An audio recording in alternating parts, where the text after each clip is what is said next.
88 میں جو معاہدہ کر کے پیپلز پارٹی کے ساتھ گئے تھے اس میں مہاجروں کی بات نہیں کی، صرف سندھیوں کی بات کی، جس نے میرے ماتھے کو جنبش دی تھی۔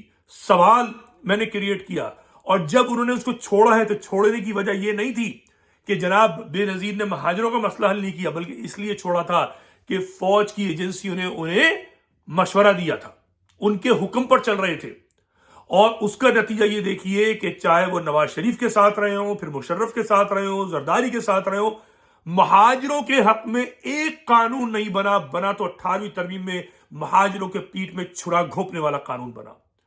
تو الطاف پہ آپ نے ملبہ ڈال دیا۔ 2016 کے بعد آپ نے اپنی پارٹیاں بنائی، دونوں پارٹیاں مل گئیں، اور 26ویں ترمیم جو ہے اسے مہاجروں کا مسئلہ حل ہو سکتا تھا، مگر جن صاحبان اقتدار نے آپ کا ایک چھوٹا سا مسئلہ بلدیہ کا 140 الف کو درست نہیں کرنے دیا، آپ کو کیا آپ کو صوبہ بنا کے دیں گے؟ یہ جھوٹ بولتے ہیں، مکاری کرتے ہیں۔ مہاجروں کی بچت صرف اس میں ہے کہ سوشل میڈیا پہ آ کر مناظرے کریں، دلائل دیں، جو کام میں کرتا ہوں وہ آپ کیجئے۔ میں آپ سے یہ کبھی نہیں کہتا، میرا مذاق اڑاتے ہیں جی آپ گراؤنڈ پر، ابے گراؤنڈ پر آ کر کیا کروں گا؟ گراؤنڈ پہ تو عمران خان کچھ نہیں کر پایا، میں کیا کر لوں گا؟ مجھے بتائیں نا، گراؤنڈ پر آپ کا باپ الطاف نہیں آتا، اس کو لے آئیے گراؤنڈ پر۔ گراؤنڈ پر کیا ہوگا مجھے بتائیے؟ اختر مینگل خود چلے گئے چھوڑ کر، نواز شریف خود چھوڑ کر چلے گئے۔ بات گراؤنڈ کی نہیں ہے، بات ہے عوام کے اندر رائے عامہ ہموار کرنے کی۔ جب عوام درست ہوگی تو آپ کے مسائل حل ہونے کا چانس ہوں گے۔ یہ مہاجروں کو احساس نہیں ہوتا۔ سندھی بولنے والوں کی ایک بھاری ترین اکثریت نسل پرست ہے، وہ آپ کو ذلیل کرتی ہے۔ لعنت بھیجیے صوبے بننے کو۔ ان کے دماغوں کو سڑا دیا گیا ہے، ان کے دماغوں کو ہلا دیا گیا ہے، ان کے دماغوں میں نفرت کا بھوسا بھر دیا گیا ہے، ان کے دماغوں کے اندر شیطانیت گھسیڑ دی گئی ہے۔ یہ میرا اکیلے کا کام نہیں ہے کہ اس شیطانیت اور اس ضلالت اور اس یزیدیت کو ان کے دماغوں سے نکالوں۔ میں سندھیوں کا مخالف نہیں ہوں، میں سندھ کی عزت کرتا ہوں۔ صوفی سندھ کا جو مزاج ہے اس کو میں ابھارنا چاہتا ہوں، اس کو سامنے لانا چاہتا ہوں۔ آ رہی ہے بات سمجھ میں یہ بتانا چاہتا ہوں کہ تمہاری اصلیت کیا ہے، مگر یہ تبھی ہو پائے گا جب مہاجروں میں ایک بھاری اکثریت متروکہ سندھ پہ دلائل دے گی، متروکہ سندھ پہ بات کرے گی، یہ بتائے گی کہ ہم مہمان نہیں ہیں، ہم نے تبادلہ کیا ہے زمین و آبادی کا۔ یہ بتائے گی کہ ایک ایک انچ، چاہے وہ کراچی ہو چاہے شکارپور ہو، جیکب ہو ناز آباد ہو، اگر وہاں پر کوئی 1 انچ ترک زمین ہوا ہے، وہ زمین، وہ پلاٹ، وہ دکان، وہ مکان، وہ کھیت، وہ کھلیان، وہ ہمارا ہے۔ انسانی فطرت کے مطابق، حق کے مطابق، دین کے مطابق، آئین کے مطابق۔ اس میں آپ جب تک بات نہیں کریں گے، اپنی زمین پر اپنا حق نہیں جتائیں گے، آپ ذلیل و خوار ہوں گے، آپ کو مہمان کہہ کے ذلیل کیا جائے گا۔ آ رہی بات سمجھ میں؟ بھائی کہہ کے منہ پہ تماچا مارا جائے گا کہ مالک مت بنو۔ آ رہی بات سمجھ میں؟ تو یہ فکر، یہ گفتگو بہت اہم ہے کرنا، ٹھیک ہے؟ یہ آپ نہیں کریں گے، آپ تباہ و برباد ہو جائیں گے۔ اب تھوڑی سی گفتگو آخر میں کروں گا، یہ میں ویلاگ بناتا ہوں، آپ کی مرضی، آپ اس کو شیئر کریں نہ کریں، اس چینل کو سبسکرائب کریں نہ کریں، میں اپنا کام ادا کرتا ہوں۔ جب میرے سننے والے 5 ہوتے ہیں تو بھی میں یہی بات کرتا ہوں، کبھی اتفاق سے 5000 ہو جاتے ہیں تو بھی یہی بات کرتا ہوں۔ میرے فیس بک پیجز جو ہیں بار بار رپورٹنگ میں سے بند ہو چکے ہیں۔ ایک 2 لاکھ سے اوپر کا پیج ہے متروکہ سندھ، اس کو فیس بک نے مکمل بند کیا ہوا ہے، میری سنوائی نہیں ہے، مگر میں پھر بھی بات کرتا ہوں، اس لیے کرتا ہوں کہ مجھے ایک امید ہے، اور میں امید پر، جسے کہتے ہیں دنیا قائم ہے۔ ایک چڑیا بھی اگر اس کو موت آ رہی ہوتی ہے، وہ پھڑپڑاتی ہے، تو میں، آپ سمجھ لیں، میں چڑیا کی طرح کمزور آدمی ہوں۔ میں ایک، جس کو کہا جائے کہ امید کا چراغ جلائے بیٹھا ہوا ہوں۔ آپ کی مرضی ہے اس چراغ سے مزید چراغ روشن کریں نہ کریں، مجھے گالیاں دیں، مجھے پاگل کہیں، جو چاہیں آپ کی مرضی ہے، مگر اگر آپ کو عزت نفس چاہیے، آپ کو اپنا حق چاہیے، تو پاکستان کے فرزندان زمین میں خود کو فرزندان زمین ثابت کرنا ہوگا. یہ گانے ترانے نغمے شاعری بند کرنی ہوگی کہ ہم دلیا چھوڑائے، ہم چھالیا چھوڑائے، ہم پاندان چھوڑائے، ہم اگلدان چھوڑائے. چھوڑم کی چھوڑم چھاڑی بند کرنی ہوگی.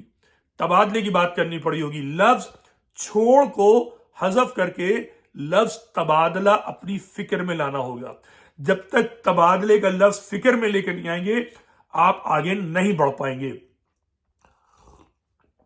اور باقی رہی بات آپ کے سیاسی لیڈروں کی، مجھے بہت گالیاں دیتے ہیں آ کے مختلف. بدقسمتی سے میں ہر ایک پہ ہی تنقید کرتا ہوں. تنقید کا مجھے شوق نہیں ہے.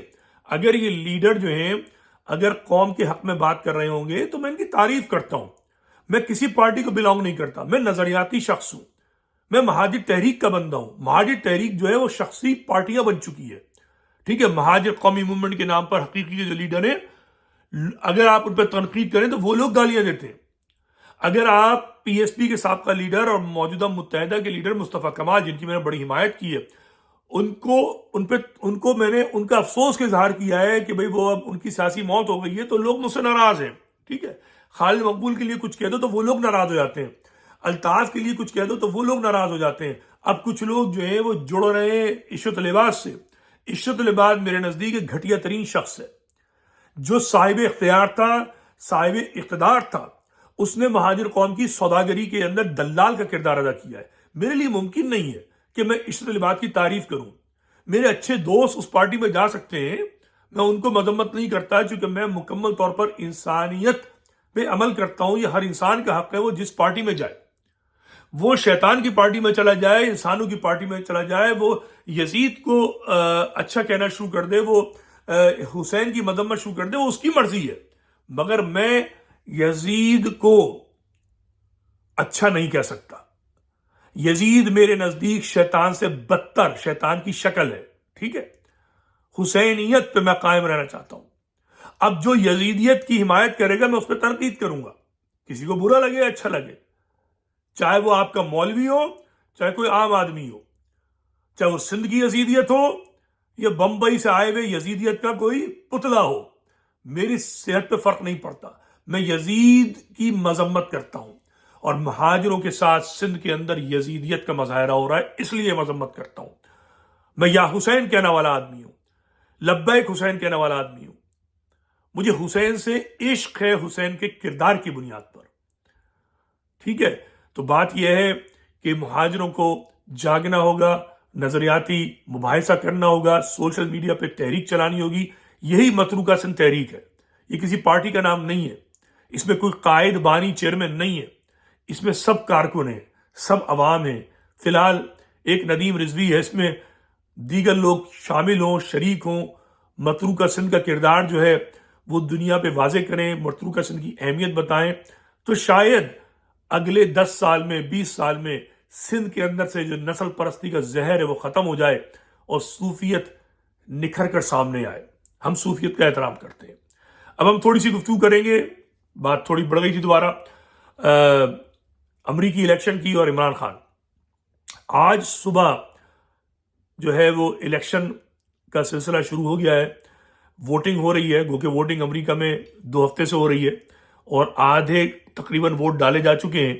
مگر آج نتائج آ جائیں گے، آج لائنیں لگ رہی ہیں.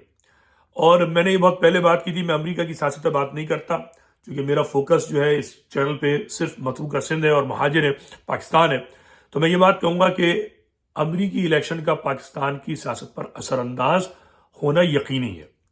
عمران خان جو میری اطلاعات ہیں اس کے مطابق وہ ابھی اس وقت بھی جنرل عاصم منیر سے نیگوشیٹ کر رہے ہیں. ٹھیک ہے، نیگوسیشن کیا ہے ظاہر مجھے نہیں معلوم، مگر اس کے نتائج ہم اور آپ دیکھ رہے ہیں. ٹھیک ہے، اب اگر ٹرمپ جیت جاتے ہیں تو میرا اپنا ذاتی خیال ہے جو غلط ہو سکتا ہے کہ یہ عمران خان کے حق میں ہوگا. کیونکہ میں ٹرمپ کے مزاج کو سمجھتا ہوں. جو ٹرمپ کے جب صدر تھے، عمران خان نے جو وزٹ کیا تھا اور جو ان کی ویڈیو تصویریں آئی تھیں اس سے اندازہ ہوتا ہے کہ عمران خان نے ان کو مروب کیا تھا. اور ٹرمپ ایسا آدمی ہے جو دوستوں کا خیال رکھتا ہے، اچھے جن سے تعلقات ہوتے ہیں ان کا خیال رکھتا ہے. اور اس کو اگر کوئی کنونس کر دے گا کہ امریکہ پاکستان میں زیادتی ہو رہی ہے تو وہ ممکن ہے اپنا اثر و رسوخ دکھائے۔ اس سے ہٹ کر یہ ہے کہ میں ایک بار شیئر کر چکا ہوں سلائیڈ کے جولائی میں امریکی جو کانگریس ہے اس کے جو بیشتر ارکان ہیں، بھاری ترین تقریباً 90% ارکان اسمبلی نے، جو کہ جس میں ڈیموکریٹ ریپبلکن دونوں شامل ہیں، ان دونوں نے بھاری اکثریت کے ساتھ عمران خان کے حق میں ایک قرارداد پاس کروائی تھی، ٹھیک ہے۔